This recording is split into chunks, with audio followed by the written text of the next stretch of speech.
Romanos capítulo 15, si leemos ahí, amados hermanos. Romanos 15:4 dice: lo que fue escrito en tiempos pasados fue escrito para nuestra enseñanza, para que por la paciencia y la consolación de las Escrituras sostengamos la esperanza. Y el Dios de la paciencia, que puede ser traducido como el Dios de la perseverancia y de la consolación, os conceda sentir lo mismo como unos para con otros, según Yeshua el Mesías, para que unánimes a una voz glorifiquéis al Dios y Padre de Yeshua el Mesías, Señor nuestro. La Biblia nos muestra que las Escrituras son útiles para que el hombre de Dios sea completo, que esté preparado para toda buena obra. Y Pablo aquí señala que las Escrituras tienen paciencia y consolación. Lo que está escrito fue escrito para nuestra enseñanza. Muchas cosas pasaron en miles de años de la historia de los tratos de Dios con el hombre. Pero Dios inspiró a hombres guiados por su espíritu para que escribieran lo que él había de legar a todo el mundo. Y a través de las Escrituras podemos escudriñar nuestra vida y decir qué es lo que el Eterno me está diciendo el día de hoy. Las personas que vivieron en tiempos de las Escrituras eran personas como usted y como yo. Si todavía se estuviera escribiendo, o si nosotros estuviéramos en esos tiempos, lo veríamos como usted me ve a mí, como yo lo veo a usted. Son personas comunes, entre comillas, son seres humanos normales. Incluso se nos dice que Elías era un hombre sujeto a nuestras propias pasiones, a debilidades. Y cuando estudiamos la Biblia, tenemos que la clave está en cómo nos acercamos a ella. ¿Cuál es el espíritu que traemos a la hora de estudiarla? ¿Es un espíritu de recibirla con fe? ¿Es un espíritu de aprender, de incorporarlo para mi vida? Esa es la clave. Y hoy quiero que veamos dos preguntas, dos risas y dos espíritus que vemos en la Biblia. Y están separados por poquitos versículos. Miren, Génesis capítulo 17, por favor. En Génesis capítulo 17, Bereshit 17, Hashem le da el pacto de la circuncisión a Abraham. De hecho, le cambia su nombre de Abraham a Abraham, ¿verdad? Le añade una letra Hei. Ya no solamente será el padre de Aram o el padre enaltecido, eso significa Abraham. Abraham significa padre de multitudes, padre de muchos. Y Hashem le dice que va a haber un pacto, la señal de ese pacto es la circuncisión. Y vean el verso 15. Hashem le ha dado todas las reglas de la circuncisión a los 8 días, muchas cosas. Y hasta este momento Abraham puede tener en su mente que todo lo que le están diciendo tiene que ver con Ismael, que es el hijo que tiene él en este momento.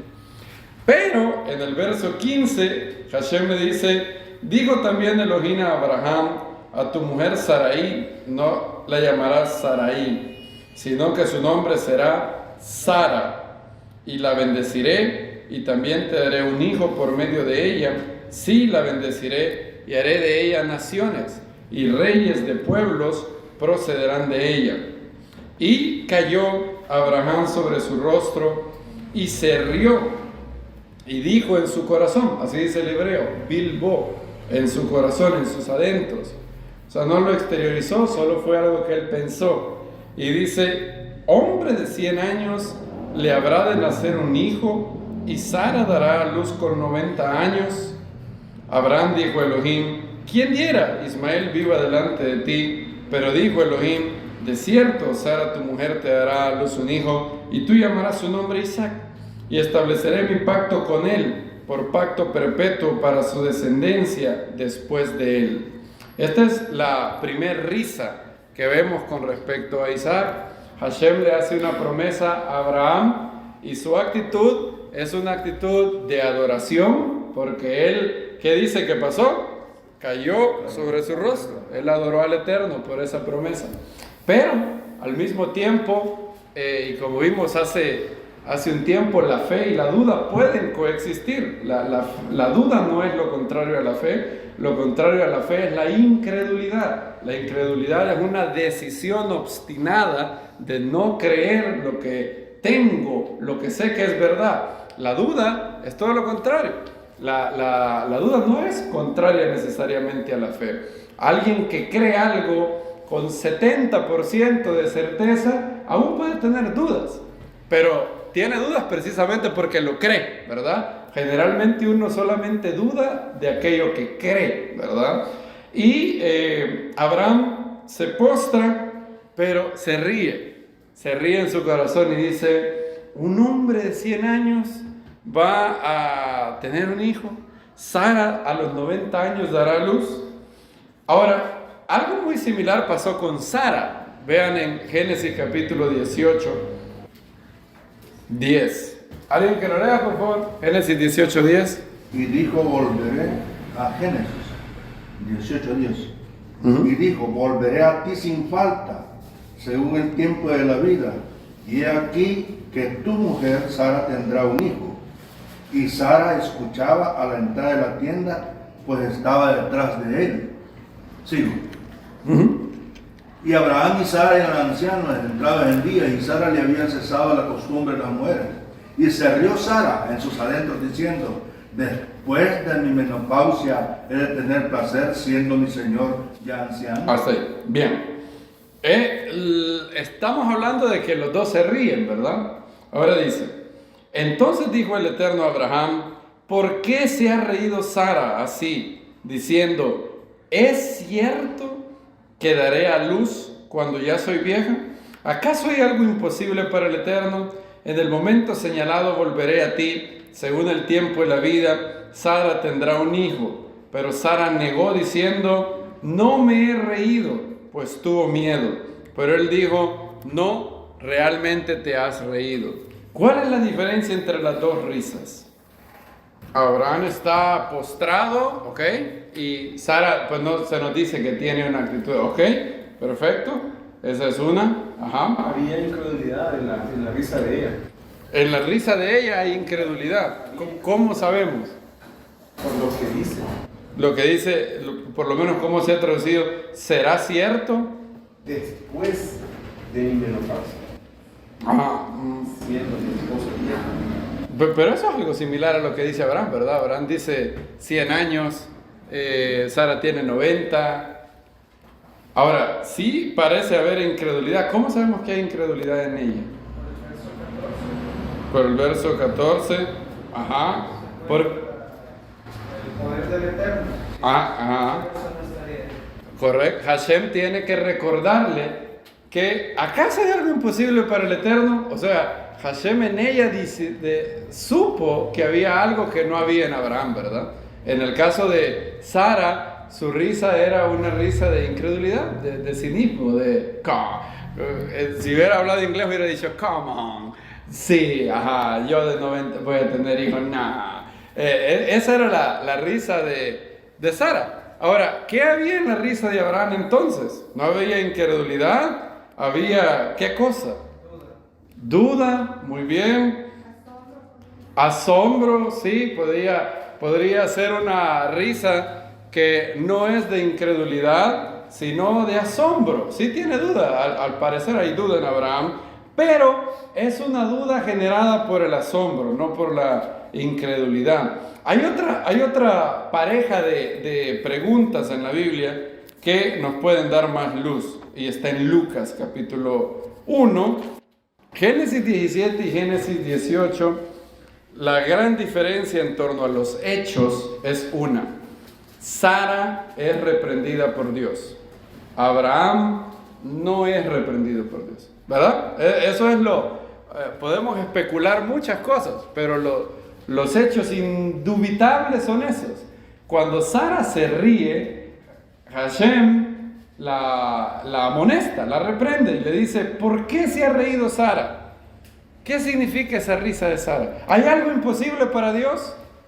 Si el Eterno dice eso, es porque en su corazón que había una duda de que eso fuese posible. No, esto no va a pasar. Su risa es una risa de cinismo, de incredulidad. Esto no es real. En cambio, Abraham no es reprendido por Hashem.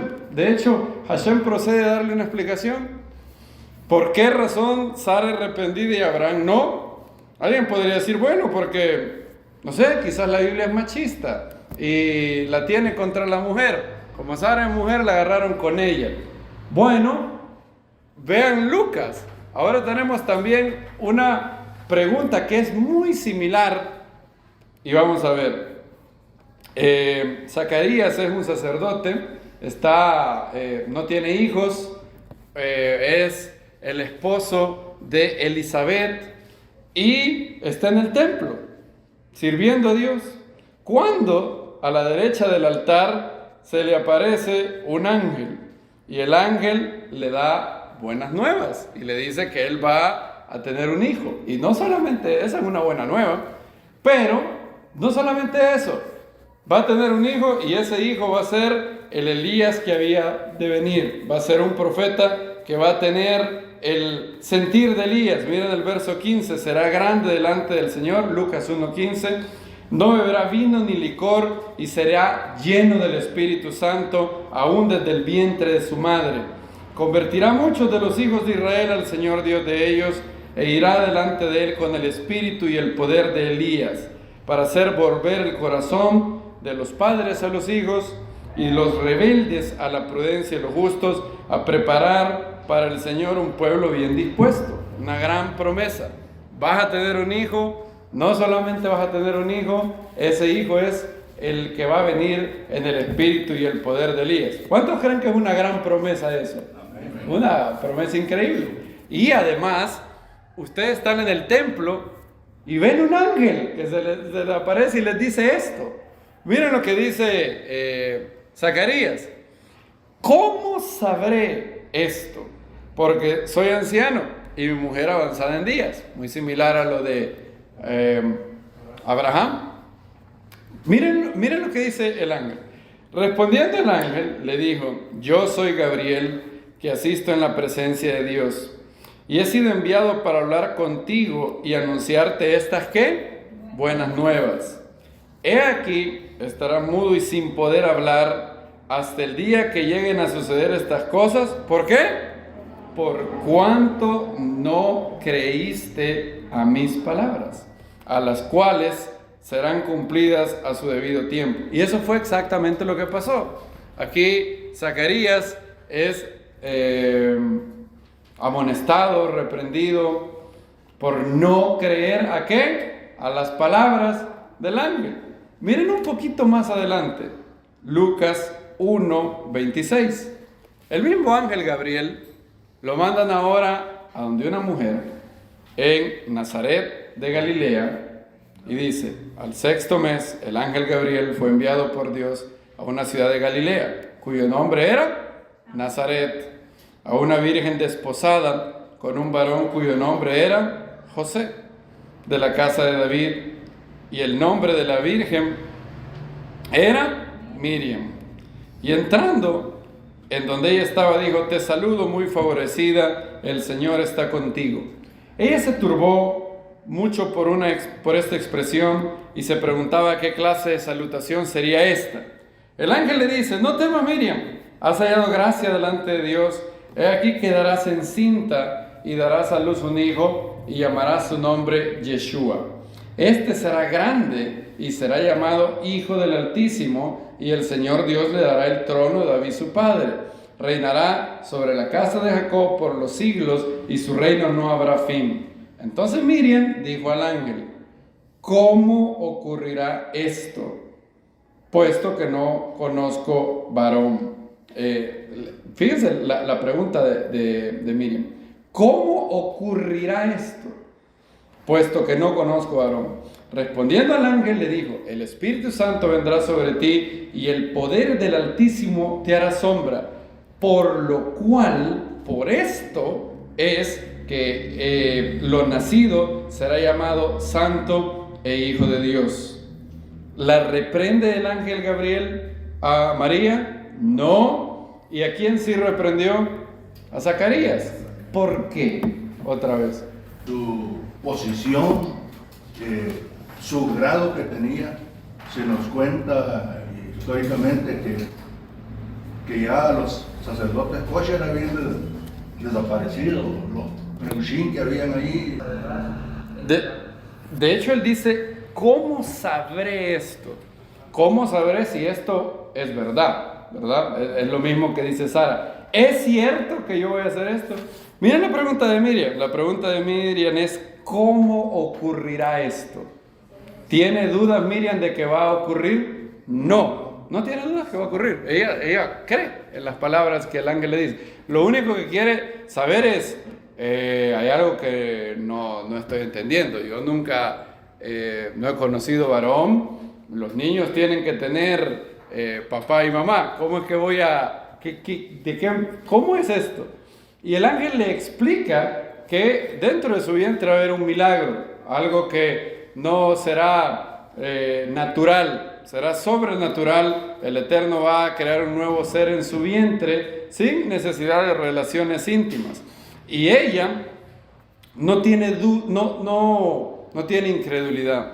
La diferencia entre las dos risas, la de Abraham y la de Sara, y las dos preguntas son el espíritu con el que son hechas. Por eso nuestro Señor Yeshua dijo a los hijos de Zebedeo: ¿no sabéis de qué espíritu sois? Esto, fíjense que es bien importante. Uno puede hacer lo mismo que otra persona, alguien puede decir lo mismo que otra persona, alguien puede en la superficie parecer igual, pero no es igual. Lo más importante es el espíritu con el cual se hacen las cosas, se preguntan las cosas, se creen las cosas. El espíritu que hay en Abraham y en Miriam es un espíritu de fe, es un espíritu de creer la promesa de Dios, y simplemente es, como decía a Tomás Aquino y Anselmo, es una fe que busca entendimiento. Ellos tienen fe, pero quieren saber cómo será posible. Creen y por lo tanto averiguan.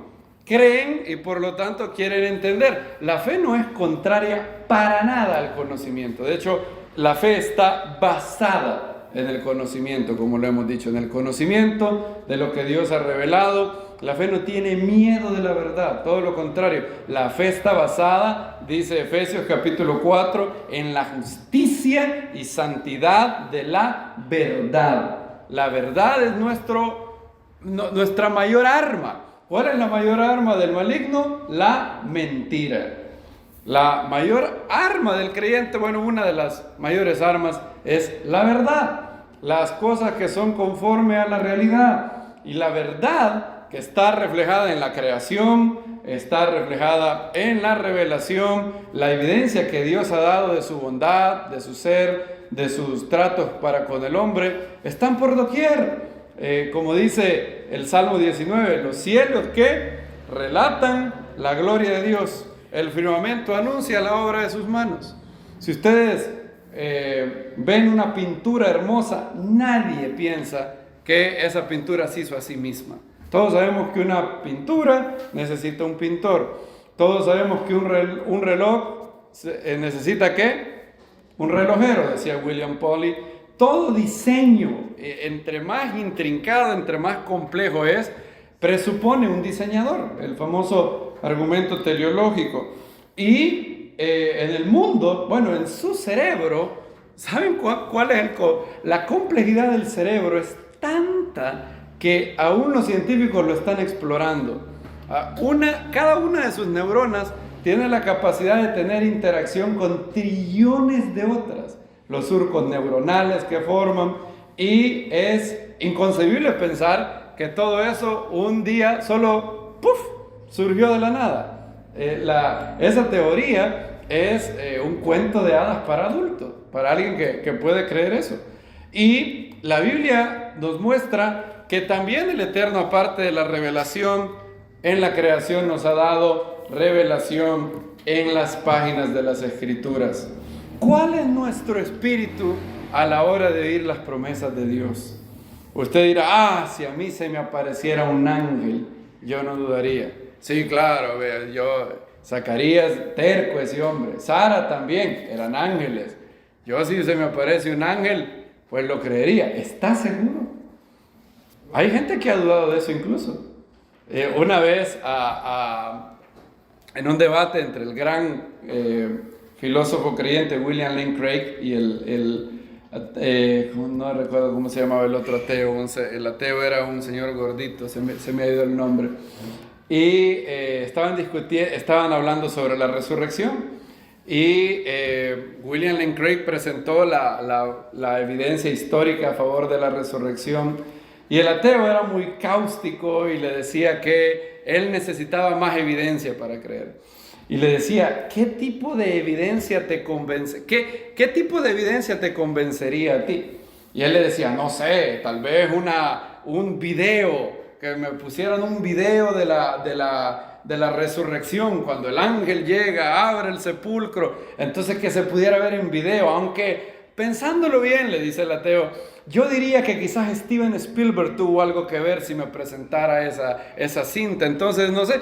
Y William Lane Craig le dijo, es lo que te digo. Pareciera ser que cuando tú dices que necesitas más evidencia, en realidad lo que estás escondiendo es que no habría ninguna evidencia que te convencería. Y él le dice, oh, claro que sí, le dice, si mañana a las 4 de la tarde hubiera una luz en el cielo que dijera, hey, Kit Parsons se llama el ateo, Kit Parsons, estoy muy enojado contigo, y hubiera una visión así, y entonces me dijera, ve a la iglesia mañana a las 9 de la mañana, entonces yo iría con usted, Dr. Craig, le dice. William Lane Craig solo le dijo algo, y luego desató la risa de todo el auditorio y le dijo, ¿estás seguro que no dirías, oh, qué alucinación acabo de sufrir? ¿Estás seguro que no explicarías también la visión así?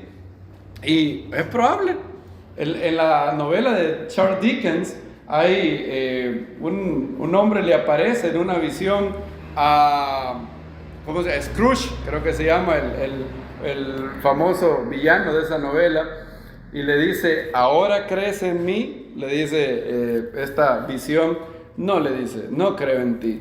Tú eres simplemente un sándwich no digerido bien por mi estómago. Así le dice, eres un sándwich no digerido bien por mi estómago que me ha causado toda una suerte de alucinación.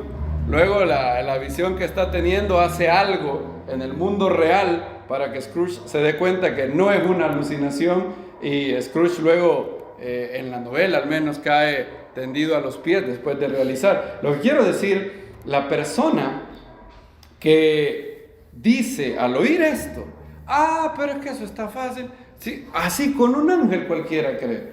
Dios habló en los pasados tiempos a través de ángeles, de profetas, y en estos tiempos, dice el escritor de Hebreos, nos ha hablado por medio de ¿quién? De su Hijo, a quien constituyó heredero de todos y por medio del cual hizo las edades, hizo los siglos. ¿Dicen amén a eso? Amén. Y en la parábola, ¿se acuerdan lo que dice Abraham? Si no le creen a Moisés y a los profetas, tampoco se persuadirán si alguien va entre los muertos.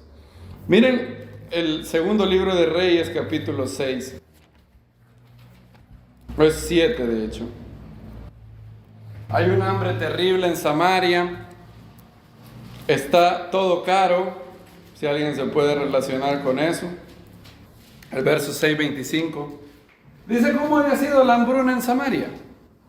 Samaria era el reino del norte de Israel. Habían 2 reinos para esta fecha. El reino se ha separado, ya no hay 12 tribus y un solo reino, sino 2 reinos, ¿verdad? El reino del norte tiene 10 tribus y el reino del sur 2. Y en Samaria hay una gran hambruna, por tanto se han apartado del Eterno, hay una hambruna terrible. Dice, hubo una gran hambruna en Samaria. He aquí que la habían sitiado, hasta que la cabeza de un asno llegó a venderse por 80 piezas de plata. Imagínense lo que valía la cabeza de un asno. Un cuarto de cab de estiércol de paloma, 5 piezas de plata. La gente estaba muriendo de hambre y estaban desesperadas por tener algo de comida. Y todo estaba horrible. Imagínense qué situación, que después, si usted sigue leyendo los siguientes versos, hay una mujer que llega donde el rey de Samaria, donde el rey de Israel, y le dice, quiero que me ayudes con algo. ¿Qué es lo que te pasa? ¿En qué te puedo ayudar, mujer? Mira, esta mujer y yo hicimos un trato de que un día nos íbamos a comer al hijo de ella y el otro día nos íbamos a comer a mi hijo. Pues bien, yo ya le di mi hijo, ya nos lo comimos, pero hoy no me quiere dar el de ella. Ese fue el problema que le llevaron al rey de Israel, para que tengan una idea de la horrible situación que estaba pasando Samaria. El rey de Israel casi se vuelve loco cuando oye eso. Y el Eterno le revela algo al profeta Eliseo.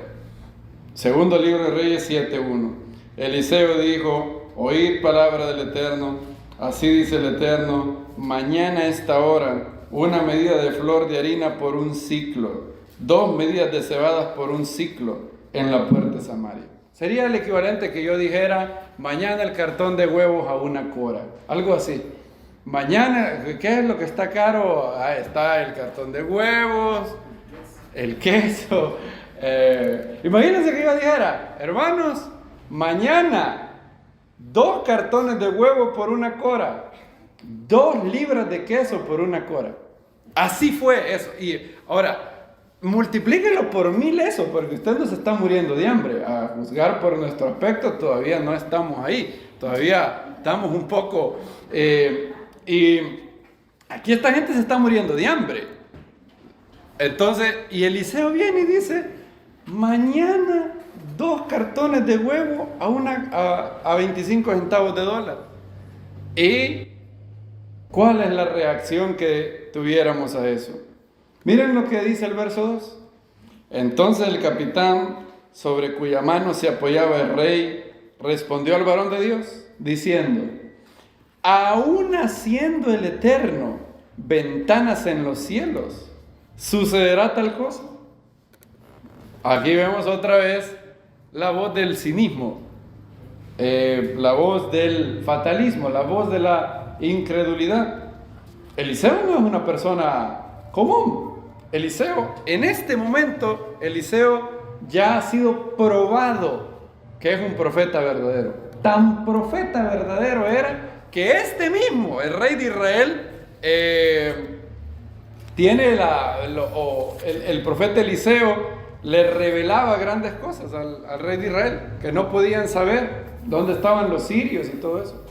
Y aún así, con toda la evidencia que respalda al profeta Eliseo, el capitán sobre cuya mano se apoyaba el rey le dice, ni aunque el Eterno hiciera, dice, aún en las ventanas de los cielos, no se puede, esto no va a pasar. ¿Qué es esto? Es la reacción de una persona con un espíritu de cinismo. Recuerden, cinismo es la mayoría, yo me acuerdo que conocí la palabra cínico por Chespirito, pero pero la palabra cínico en el sentido clásico de la palabra, los cínicos de Grecia, cinismo implica la desconfianza de la buena intención de la otra persona. En otras palabras, un cínico siempre piensa que toda buena intención es falsa. En realidad, la gente algo oculta. Si hay alguien con una buena intención hacia mí, algo anda buscando. Tiene que tener una agenda oculta. Y ese era lo que significaba la palabra cínico antes. Y también una segunda cosa. cínico también era la actitud de tener en desdén, de burlarse de la esperanza. Así como que el cínico piensa que la persona que cree lo mejor para el futuro es un iluso, es un tonto. Entonces para el cínico, el deleite del cínico es parecer más listo que el otro.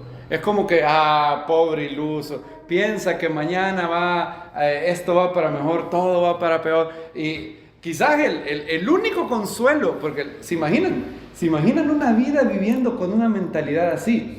Imagínense una vida donde ustedes desconfían de todo el mundo, en donde ninguna buena intención, ningún buen gesto, ustedes creen que es sincero. Es una vida terrible. Ahora, ¿cuál es el único premio de consolación del cínico? Él en la noche puede darse palmadas y decir, todos son tontos menos yo. Eso es lo que hace que el cínico piense que vale la pena ser cínico. Es decir, todos estos son una bola de ilusos, el único que la tiene claro soy yo. Y esa es la actitud de cinismo que tiene este hombre. Dice, ¿cómo vas a creer de una medida de flor de harina por un ciclo? 2 medidas de cebada por un ciclo. ¿Cuánto valía la cabeza de asno? 80 piezas de plata. Y Eliseo le dice, miren lo que le dice Eliseo. Dice, y él respondió, verso 2, he aquí lo verás con tus propios ojos, pero ¿qué? No comerás de ello. Tú lo verás, pero no comerás de ello. Fast forward, si ustedes siguen leyendo, se da una situación curiosa. Hay 4 leprosos que están involucrados y Hashem cumple lo que exactamente había pasado en lo que pasaría en Samaria. La gente hubo una abundancia sobrenatural debido a que pudieron ir al campamento de los sirios. Vean lo que dice el verso 7:12, y el rey se levantó de noche y dijo a sus siervos, ahora os diré lo que han planeado los sirios. Saben que estamos hambrientos y han salido al campamento para esconderse en el campo, diciendo, cuando salgan de la ciudad los prenderemos vivos y entraremos en la ciudad. Uno de sus siervos tomó entonces la palabra diciendo, tómense 5 de los caballos que restan, enviémoslos y veamos, pues los que han quedado en ella van a correr igual suerte que toda la multitud de israelitas que ya han perecido. Tomaron entonces 2 carros con caballos y el rey los envió tras el ejército de los sirios, diciendo, id y ved. Y fueron tras ellos al Jardén, y he aquí todo el camino estaba lleno de vestidos, utensilios que los sirios habían arrojado en su apuro. Los sirios habían salido huyendo, creyendo que había venido una multitud contra ellos. Y dice, volvieron los mensajeros e informaron al rey. Entonces el pueblo salió y tomó el despojo del campamento de los sirios. Así, una medida de flor de harina fue vendida por un ciclo y 2 medidas de cebada por un ciclo, ¿conforme a qué? A la palabra del Eterno. El rey había puesto junto a la puerta al capitán en cuya mano se apoyaba, y el pueblo lo pisoteó en la puerta y murió, tal como había dicho el varón de Dios que había hablado cuando el rey bajó a él. Sucedió pues como el varón de Dios había hablado al rey, diciendo 2 medidas de cebada por un ciclo, una medida de flor de harina por un ciclo, mañana a estas horas en la puerta de Samaria. Y la palabra del Eterno se cumplió. Qué triste, la única parte triste de toda esta historia es la persona que no recibió con confianza, con un espíritu correcto, la promesa de parte del Eterno. Él dijo, con un espíritu de cinismo, ni aunque se abran las ventanas de los cielos va a pasar esto. Y se cumplió. Ha habido ocasiones donde el Eterno ha revelado a las personas grandes cosas. Para el Eterno es algo tan sencillo. Imagínense el Dios que creó todo esto, que mantiene a los planetas y a las estrellas, que diseñó todo el universo, revelarle algo a una persona. ¿Ustedes creen que es difícil para él? El juego de niños.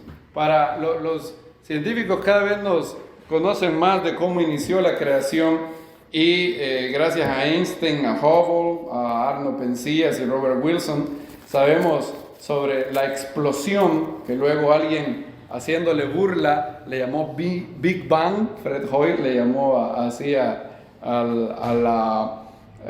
descubrimiento de Hubble, de Einstein, del universo que se está expandiendo.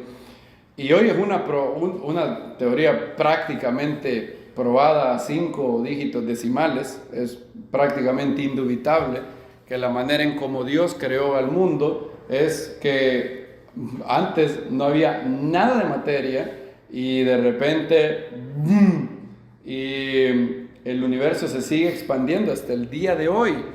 Y Einstein demostró que si ustedes pudieran correr una película en el tiempo, pero para atrás, todo el universo que se está expandiendo hoy, ustedes verían que si la retrocedieran se haría esto. Y llegar a un punto de que se contrajera en una singularidad, le llamaba Einstein, que en realidad es nada. El universo se formó a partir de la nada, creatio ex nihilo se llama eso en latín, la creación a partir de la nada. Dios no utilizó ningún material, porque antes de eso no había ni tiempo, ni espacio, ni materia. Y solamente alguien que es inmaterial, solamente alguien que está más allá del tiempo, y solamente alguien que es omnipresente podría haber generado este universo. A Einstein no le gustaba esa idea. Einstein era panteísta, él no quería creer en un Dios personal. De hecho, él dijo, yo no quiero ser confundido por los curas. Y cuando él descubrió esto y se daba cuenta que sus ecuaciones no daban duda de que el universo tuvo un inicio, él hizo un truquito en una ecuación y le puso una constante que le llamaba the huge factor. Y luego un físico le dijo, en tu afán por evitar el inicio del universo, has dividido entre 0. Y Einstein le llamó la mayor vergüenza de mi vida. El gran físico había olvidado que no podía dividir entre 0. Y luego después, cuando es confrontado con la evidencia, dice, lo único que quiero saber, dijo Einstein, es cómo Dios creó este magnífico universo. Y eso no lo dijo alguien que era creyente antes de el descubrimiento de la teoría general de la relatividad. Y él tuvo que rendirse ante la evidencia. Es la cosa correcta por hacer. Pero yo les pregunto, el Dios que hizo todo a partir de la nada, que hizo que todo lo que ven sus ojos y lo que no ven llegara a ser, ¿habrá algo difícil para él? ¿Qué es lo que es difícil para él? Júpiter, Saturno. Saben que una de las grandes funciones de Júpiter y Saturno es que gracias a esos dos planetas, 95% de los meteoritos que vienen a la Tierra son absorbidos. El campo gravitacional de Júpiter y Saturno, vienen los meteoritos, lo jalan para acá, los anillos de Saturno, el gran Júpiter, todo está tan diseñado para que usted y yo estemos aquí. ¿Se ha puesto a pensar qué increíble es la creación? La Tierra es redonda y usted es más, por mucho tiempo la gente ni lo sospechaba. Imagínese eso. Usted no ve nada de redondo en este lugar. Pareciera plano. Imagínese qué increíble es. Toda la maravilla del Eterno, la fuerza de la gravedad, todas las constantes antrópicas. Es maravilloso. Y entre más conocemos, el gran científico Lord Kelvin dijo, después de conocer todo cómo Dios ha creado todo esto, la idea atea es tan absurda, decía Lord Kelvin y también Newton, que no la puedo describir en ideas. Y lo más triste es que hayan creyentes que en teoría son creyentes en Dios, pero son ateos funcionales.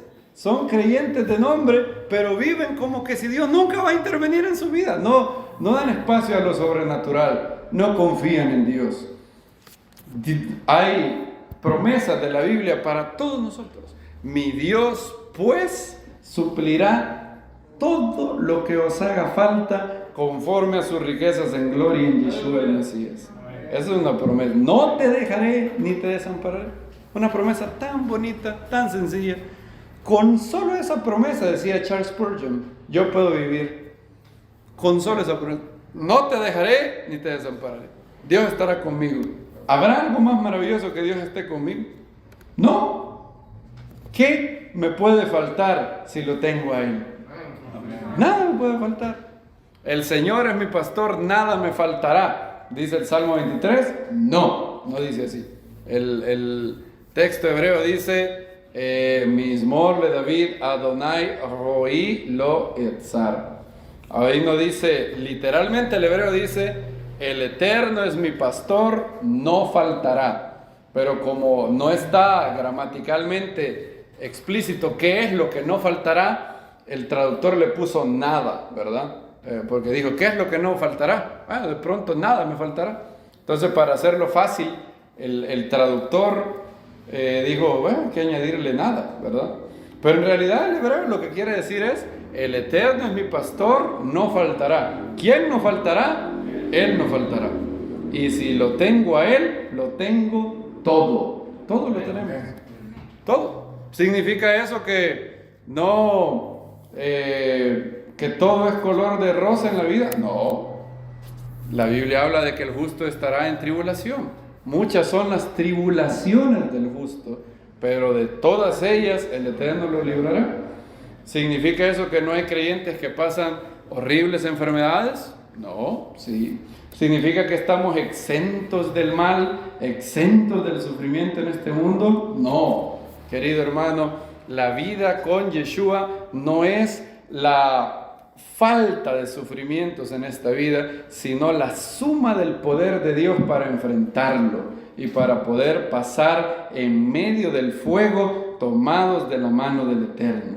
Eso es lo que es la vida con Yeshua. Yo he venido para que tengáis vida y la tengan en abundancia, dijo Yeshua. Esa vida en abundancia implica tener el Espíritu Santo, saber que ha sido salvado del reino de las tinieblas. Y hay muchas cosas buenas que el Eterno nos otorga, tantas cosas maravillosas. Pero podemos pasar por sufrimiento, claro que sí. Pero aún ahí, todas las cosas ayudan para bien. Lo dije la semana pasada, ¿cuál es la perspectiva de un creyente? ¿Es pesimista? No podemos ser pesimistas nunca. No puede haber un creyente pesimista. Pesimismo es que todo es pésimo. Y si Dios está conmigo, siempre hay la posibilidad de que las cosas mejoren. Tampoco optimismo. Optimismo sería pensar que todo es óptimo. Y puede ser que no. Puede ser que no todas sean las cosas óptimas. Pueden ser que tengan que pasar por tribulación algunos. Pero se me ocurrió la palabra ayudista, que es una palabra que no existe. ¿Qué es ayudista? Eso sí, somos nosotros, que creemos que ya sea que las condiciones sean óptimas o que las condiciones sean malas, todas las cosas nos ayudan para bien. Y ahí, como dice la gente, no hay pierde ahí. Ahí siempre el creyente puede decir, está mal la situación, pero Dios está conmigo. Está, dice, como dijo el profeta Habacuc, véanlo conmigo ahí. Habacuc capítulo 3, Habacuc está bravo, muy enojado y le reclama a Dios, lo cual es lo correcto. Hicimos la pregunta la semana pasada, ¿vale la pena quejarse? Bueno, puedes quejarte con Dios. Dios, no es pecado quejarse de Dios, pero no con Dios. Lee los libros de los Salmos. ¿Cuántos? No recuerdo el porcentaje. Alguien dijo, más del 30% de los Salmos son oraciones de queja a Dios. No recuerdo si era 30% o era más, pero el llanto de los Salmos es ¿hasta cuándo Dios permitirá? ¿Se acuerdan? Leímos el Salmo 44 donde los hijos de Corach dijo, ¿por qué duermes? Desvélate, le dice uno de los salmistas, desvélate Dios, le dice. Habacuc 3:17 dice, aunque la higuera no florezca, ni en las vides haya fruto, aunque engañe el producto del olivo y los campos no produzcan alimento, aunque se acaben las ovejas de redil y no haya vacas en los establos, aunque el cartón de huevo llegue a $10, con todo que dice, yo me alegraré en el Eterno y me gozaré en el Dios de mi salvación. ¿Dicen amén? Adonai, el Eterno, es mi fortaleza. Él me da pies como de ciervas y me hace andar en las alturas. ¿Significa que está mal, hermano, que comentemos que está caro todo? Yo solo le hago una pregunta. ¿Por qué es que no hablamos mucho cuando todo baja y solo cuando todo sube? Yo no he oído. ¿Ha oído la gente? ¡Gracias a Dios! Los huevos están bien baratos. Gracias a Dios. Hay 20 limones por $1. ¿Ha oído eso? Yo no lo he oído. La mayoría de veces yo me doy cuenta, lo que oigo es, tan caros los limones. Tan caros. ¿Y por qué cuando están baratos nadie da gracias a Dios? ¿Qué dijo el siervo Job? ¿Recibiremos de Dios qué? Solo lo bueno y no lo malo. Yo no tengo, si queremos hablar y decir como para hacer conversación y tener comunión, ¿cómo está el precio? Muy bien. Mi pregunta es, ¿y cuando se ponga todo barato, la misma persona que se queja también va a ser con la misma intensidad agradecido? Es mi pregunta, solo la hago. Yo no tengo respuesta, yo solo me la pregunto. ¿De qué vale la queja? ¿Sirve quejarse, Dios? Yo le digo, pregunta honesta. ¿Qué vale la queja? Dice Filipenses, háganlo, no hagan nada. ¿Cómo es que dice? Filipenses capítulo 2:13. Bueno, sí, 2:13. Fíjense qué curioso ese verso, yo lo estaba meditando en él esta semana. No, es 2:13. 2:3 también es muy bonito. Pero ese es donde dice, no hagáis nada por vanagloria, el 2:3, perdón. El 2:13 dice, Dios es el que activa en vosotros tanto el querer como el hacer por su buena voluntad. Fíjense, haced todo sin murmuraciones ni discusiones. ¿Con qué objetivo? Ya se fijaron que después en el verso 15 hay un para. O sea, ¿cómo yo puedo llegar a hacer lo que dice el verso 15? Haciéndolo del verso 14, eso es verdad. Por eso hay un para que une. No, lo que Pablo está diciendo es, no hagan nada murmurando ni con discusiones. En realidad, de hecho, el verso 14 en griego, la mejor traducción es contiendas. Haced todo sin murmuraciones ni contiendas, para que seáis irreprensibles, sencillos hijos de Dios, sin tacha en medio de una generación perversa y depravada, entre los cuales resplandecéis como luminares en el mundo. ¿Cómo puedo ser yo ejemplo? ¿Cómo puedo ser una luminaria para los que me rodean? ¿Ustedes creen? ¿Qué creen que piensa la gente de un inconverso? ¿Qué creen que piensa un inconverso de un creyente que se queja de todo? ¿Piensan ustedes de verdad que de lunes a viernes, si pasamos quejándonos de todo, el inconverso va a decir, ¿dónde te congregas? Yo quiero que me enseñen a quejarme de todo, así como vos. De verdad, llévame. ¿Ustedes creen que va a pasar eso? Jamás va a pasar eso. ¿Por qué? ¿Qué es la queja? Desgranémosla. De que hagámosla como la cebolla, quitémosle capa por capa. ¿Qué es la queja? La queja es algo que me incomoda y que quisiera cambiar de una situación, ¿verdad? Ahora, visto así, si esa es la queja, si alguien tiene otro concepto, levante la mano y dígame, no, yo creo que la queja es algo más. Y lo discutimos, pero yo creo que ese es un buen concepto de queja. ¿Alguien tiene otro concepto? ¿Por qué nos quejamos? Nos quejamos por... ¿Sí? Desagradecidos. Bueno, esa podría ser la motivación espiritual. La ingratitud genera quejas, sí, sin duda. Y el antídoto de la queja, ¿sí? Insatisfacción, sí, claro. O sea, yo no estoy satisfecho con algo, entonces como una situación no me satisface, me quejo, ¿ok? Inconformidad, ok. Ahora, la queja, creo yo, solamente válida o solamente sirve de algo cuando yo me quejo con alguien que puede cambiar la situación, ¿sí o no? Sí, ¿verdad? ¿Verdad? Por ejemplo, si un papá tiene 2 hijos y el hijo mayor está molestando al hijo menor y el hijo menor obviamente está insatisfecho de que lo molesten. Entonces, ¿con quién se va a quejar? Con su papá. ¿Por qué razón? Porque ¿quién tiene el poder de cambiar la situación? El papá. ¿Valió la pena quejarse? Pues sí, valió la pena, porque por lo menos el papá intervino. Ahora, ¿qué hace la queja con nosotros? ¿Qué hace la murmuración? Fíjense que Pablo nos dice, hagan algunas cosas sin murmuración, hagan algunas cosas sin contienda. ¿Qué dice Pablo? Es universal. Haced todo sin murmuraciones ni discusiones.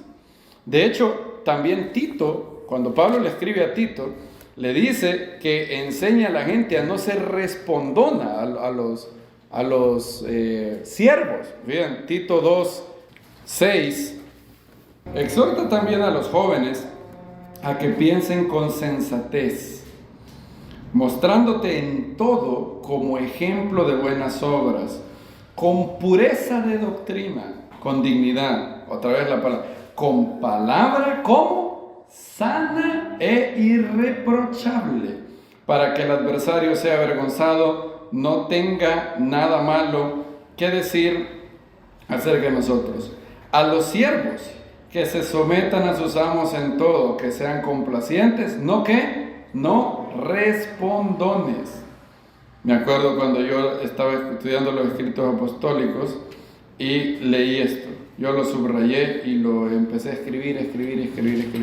Pero yo tengo una naturaleza que ama ser respondón. Quizás algunos no, yo sí.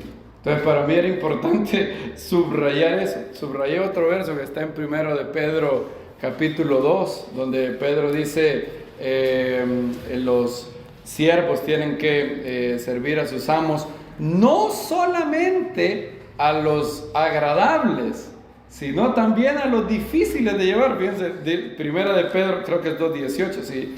Primera de Pedro 2:18 dice, los siervos sométanse con toda reverencia a sus amos, no solo a los buenos y apacibles, sino también a los de ¿qué? Áspera condición. Yo tengo un jefe que algunas veces es de áspera condición. Y me recuerdo que cuando leí este verso, yo lo escribí en mi agenda como 10 veces, hasta que me grabara. 1 de Pedro 2:18, los siervos sométanse con toda reverencia a los amos, no solamente a los amables y apacibles, sino también a los de ¿qué? Áspera condición. Y ese ejemplo es lo que la gente debería, lo que la Biblia llama, que la gente va a decir, wow, hay algo diferente en esto. ¿Qué talento requiere quejarse? Ningún talento. Cualquiera se puede quejar. ¿Y por qué vamos a murmurar? Dice Pablo. ¿Hay alguna circunstancia que quieres cambiar? ¿Hay alguien que tiene la posibilidad de cambiarlo? Bueno, dile, con un espíritu amable. Ahora, supongan que nos quejamos de cosas que no podemos cambiar. Supongan que yo me quejo del precio del queso. Está alto el precio del queso. Se ve que las vacas están en huelga quizás, pero... y nos quejamos. Vengo con Josué, nos reunimos y 1 hora pasamos hablando de que está caro el queso. Díganme, ¿qué va a dejar eso en mi espíritu? ¿Va a dejar algo bueno? ¿Cómo voy a sentir después? Ahora, ¿tiene el poder Josué de bajarle el precio al queso? No, que yo sepa, no es ganadero. Ahora, si Josué tuviera 1000 cabezas de ganado, de pronto valdría la pena hablar del precio del queso. Tal vez él me dice, no hermano, ¿sabes qué? Yo te voy a vender a 2 libras algo así. Pero si él no puede cambiarlo, ¿cuál es el objetivo? ¿Qué me va a traer? ¿Cómo va a dejar mi espíritu eso después? Lo va a dejar negro, lo va a dejar como que todo es malo en la vida. Hay gente que vive el precioso mundo que Dios ha creado. La gente voluntariamente, muchas veces, nosotros voluntariamente decimos, este es el mundo que Dios creó, me voy a poner estas gafas negras qué negro todo, qué negro. Y obviamente el que nos rodea dice, si este es igual que yo, este tiene Dios, pero ¿de qué le ayuda a Dios? ¿Qué aditivo le da tener a Dios? Ahora, con Dios sí tiene lógica quejarse, porque si hay una persona que pueda cambiar las circunstancias, es el Eterno, ¿sí o no? Por eso, en los Salmos, la gente bien sincera, fíjense bien curioso, ese capitán del ejército de Israel, dicen, ni aunque las ventanas de los cielos se abran, se recuerdan de alguien que dijo algo similar. Similar. Moisés, ¿se recuerdan? Moisés le dijo a Hashem, ¿se va a dar carne a todos ellos? ¿Cómo va a pasar todo eso? Él se quejó. Ahora, él fue reprendido porque ese comentario es mero cáustico también. Y Hashem le dijo, ¿acaso se ha cortado la mano del Eterno para salvar? Pero Moisés fue a quejarse con el único que vale la pena siempre quejarse. No siempre, todos los días, ¿verdad? Pero cuando tenemos algo que nos incomoda, que nos preocupa, la Biblia nos ha dicho a quién ir. Primera de Pedro, capítulo 5, 7. Yo le voy a cambiar y me voy a permitir el permiso de tener la versión cojutepecana de la Biblia y voy a ponerle, echando toda queja sobre Él, porque Él tiene cuidado de vosotros. Yo sé que no dice así. Dice echando, ¿qué? Toda ansiedad. ¿Y qué es la queja? Estar inconforme. ¿Por qué nos quejamos? Porque algo nos preocupa. Además, si no te preocupara, ¿para qué quejar? ¿Por qué nos quejamos de los precios? Porque pensamos que llegará un momento donde no nos va a alcanzar. Somos humanos y estamos sujetos a esos temores. Pero Hashem es sensible a esos temores. Por eso Él te ha dicho, yo estoy aquí. No te dejaré ni te desampararé. Cuando tú quieras hablar de tus miedos, me buscas y hablamos. Tú en oración me das todos tus miedos y yo te daré mi paz. Ese es el intercambio maravilloso que ocurre en la oración. Por nada estéis, que dice Pablo, afanados, si no sean ¿qué? Conocidas vuestras peticiones delante de Dios en todo oración, ruego y acción de gracias. Y la paz de Dios, que sobrepasa todo entendimiento, guardará vuestros corazones en el Mesías Yeshua. Ese es el intercambio. Yo le llevo preocupaciones, no solo eso, obviamente, ¿verdad? Al ir en oración, lo primero que tiene que pasar, lo que es prevalente en eso, es la actitud de adoración. Vengo a adorar a Dios, a agradecerle. Todo lo que tengo, incluso mi propia existencia, viene de ti, Padre, te agradezco. Y adoramos a Dios, nos rendimos, no necesariamente físicamente, pero sí con una actitud de, si quiere orar hincado, muy bien, si quiere orar sentado, muy bien, si quiere orar parado, muy bien. El rey Salomón oró en primer libro de Reyes, capítulo 8, de las dos formas. Primero, si mal no recuerdo, se arrodilló y luego se puso de pie. La postura no es la más importante, sí es importante. ¿Puede orar acostado? Sí, aunque no se lo recomiendo, de repente se puede dormir si está acostado. Pero sí es la actitud de rendición. A Dios se debe de ir con agradecimiento. ¿Quién es una persona que tropieza con el agradecimiento? Una persona orgullosa. La persona humilde, agradecida, dice, ¿cuánto he recibido sin merecérmelo? Ahora, el orgulloso piensa que se merece todo siempre. Entonces, ese es el gran obstáculo de la gratitud. La noción de que yo me merezco más. La noción de que yo me merezco más que esto. ¿Y cómo sabes que te mereces más? ¿Quién dice? Nosotros estamos muertos en delitos y pecados. Solo el hecho de haberme salvado ya está, es suficiente para mí. Suficiente. Eso, si Dios te dijera, te voy a salvar y pasarás 50 años terribles sobre la tierra, pero luego tendrás una eternidad de gozo, aún así, aún con todo eso sería un buen trato. Aún así. Porque la eternidad comparado con 50 años, ¿cuánto es? Nada. Entre más la eternidad más se prolonga, 50 años será infinitesimal, así. Ahora, no es eso lo que Dios nos da. Pero yo estoy diciendo, aún si eso fuera el caso, Dios sería bueno. Pero no es eso lo que Dios nos da. Dios nos satura, nos carga con bendiciones, dice el Salmo. Dice Pablo, Él no se ha dejado sin testimonio. A pesar de que ustedes aquí en Hechos 14 dice eso en Listra, a pesar de que ustedes no tenían la Biblia, Él no se ha dejado sin testimonio. Nos ha dado tiempos de refrigerio, llenando de alegría nuestros corazones. Dios ha manifestado su bondad a toda la creación. Y cuando tenemos miedo, Dios te invita a ir a Él. Dios invita a ir a Él. Y ahí podemos ir. El problema es si dejamos que hay en nosotros ese espíritu de cinismo. La Biblia, la palabra tiene que recibirse. ¿Se recuerdan cuál es la semilla que da buen fruto en la parábola del sembrador? La semilla que cayó en buena tierra es aquel que la recibe de todo corazón, que la cree, luego crece, persevera y da ¿qué cosa? Fruto. ¿Cómo recibimos la palabra? ¿Cómo recibimos la promesa? La recibimos diciendo no. ¿Por qué Dios le pone tanto énfasis a la fe? La confianza es lo más básico a la hora de acercarse, a la hora de que hay una relación entre dos personas.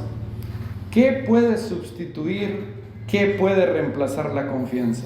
Nada. Nada la puede reemplazar. Yo tengo que confiar en Dios. Yo no conozco todo de Dios. Y si yo no confío en Él, no hay manera de tener una relación con Él. Siempre voy a poder ¿saben qué? Yo a veces me he preguntado, filosofando, ¿cómo es que el maligno se rebeló? ¿Cómo es que él se justifica a sí mismo su rebelión? ¿Cómo es que él cree? Porque él cree estar justificado. O sea, él en su mente, él es un ser irredimible. ¿Cómo es que se rebeló? ¿Por qué teniendo a Dios, él era un querubín ungido? ¿Por qué se rebeló? La razón pareciera ser, dejó de confiar en Dios. ¿Por qué Dios le molesta que yo pueda ser igual que Él? Él quería ser igual a Dios, ¿se recuerdan? Subiré a lo alto y seré como semejante al Altísimo. Ahora, él sabe que eso está prohibido. Dios no comparte su gloria de creador con nadie. ¿Cómo él se justifica? ¿Qué pasó sobre su mente? Dice la Biblia que debido a su hermosura, su sabiduría, ¿qué pasó? Se corrompió. ¿Cómo se corrompió su sabiduría? Quizás empezó a pensar, Dios, ¿qué esconde Él? ¿Por qué es tan egoísta? ¿Por qué no quiere que yo tenga un poco de la gloria que Él tiene? ¿Por qué? ¿Por qué? ¿Por qué? ¿Por qué? ¿Por qué? Y empezó a tener falta de fe. ¿Qué fue lo que quiso generar en Eva en el jardín del Edén? Falta de fe. No morirás, sino que seréis como ¿qué? Como dioses. Lo que él está diciendo a Eva es, Dios esconde algo. Dios no es digno de confianza.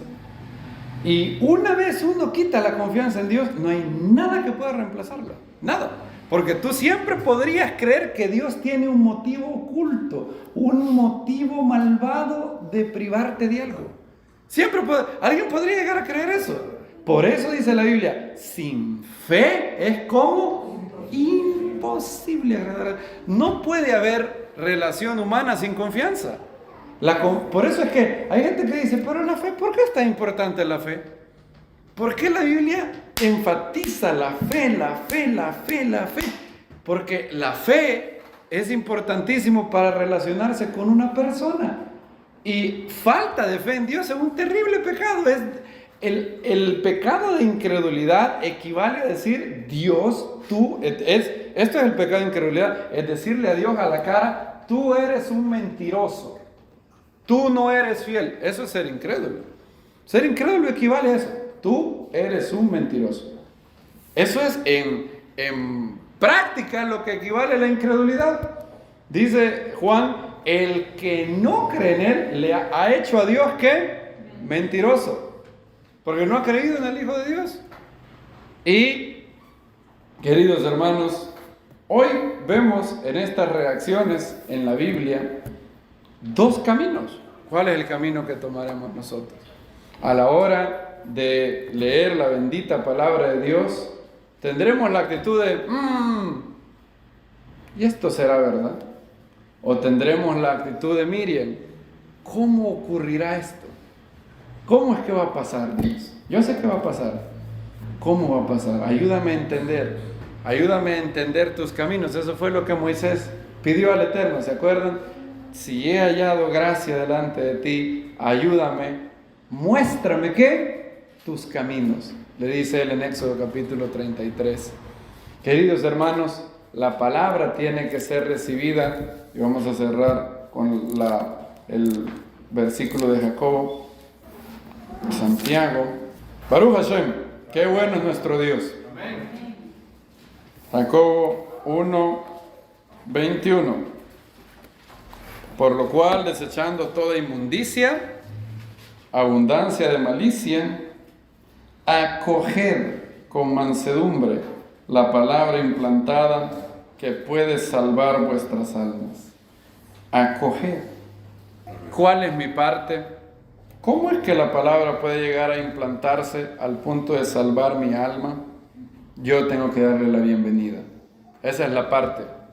Jacobo, la parte mía no es dar fruto. Recuerden que en la palabra de Marcos dice que la semilla da fruto de sí mismo, sin que él sepa cómo. Lo único que Jacobo dice es acogedla, dadle la bienvenida, recibir la palabra. Padre, nosotros recibimos tu palabra. Te damos muchas gracias por la instrucción, la paciencia, la consolación de las Escrituras. Padre, haz crecer en nosotros ese espíritu de fe. Danos un espíritu de fe para confiar en tu palabra. No confiamos en las promesas de un hombre que puede mentir, de un hombre que puede manipular, de un hombre que puede buscar sus propios intereses, sino que creemos en ti, creemos en tu palabra. Como dijo nuestro Señor, si permanecéis en mí y mis palabras permanecen en vosotros, pedid todo lo que queráis y os será hecho. Te pedimos, Padre, que tengamos un espíritu de fe. Creí, por lo tanto, hablé. Padre, haz que nuestras palabras sean palabras de fe. Haz que la fe vaya creciendo más en nosotros, que podamos confiar más en ti, que podamos refugiarnos en ti, que sepamos que toda ansiedad podemos dejarla delante de ti. Padre, yo no sé cuál es la ansiedad, no sé cuál es la tribulación de cada uno de mis hermanos, tú la conoces. Te pido, Padre, que hables a cada uno de tus hijos y a todo aquel que tenga un espíritu correcto, que tú puedas, Señor, enseñarle que tú eres el refugio, tú eres torre fuerte, por eso el justo corre a ti y en ti haya refugio. Tú eres la torre fuerte, donde no importa la tempestad, no importa la tribulación, tú eres el castillo, la torre fuerte. Por eso el salmista te decía, diré yo al Eterno, castillo mío, un castillo donde podemos refugiarnos, con sus alas te cubrirá, dice tu palabra. Te pedimos, Padre, que tu espíritu se haga conocer a nuestro espíritu que somos grandemente amados, que tú tienes cuidado de cada uno de nosotros. Haz que esa verdad que está en las páginas de la Biblia sea experimentada por nuestro corazón, por nuestra alma. Gracias, Señor, por enseñarnos los grandes tesoros de tu palabra. A ti sea la gloria, el honor, el poder por los siglos. Amén.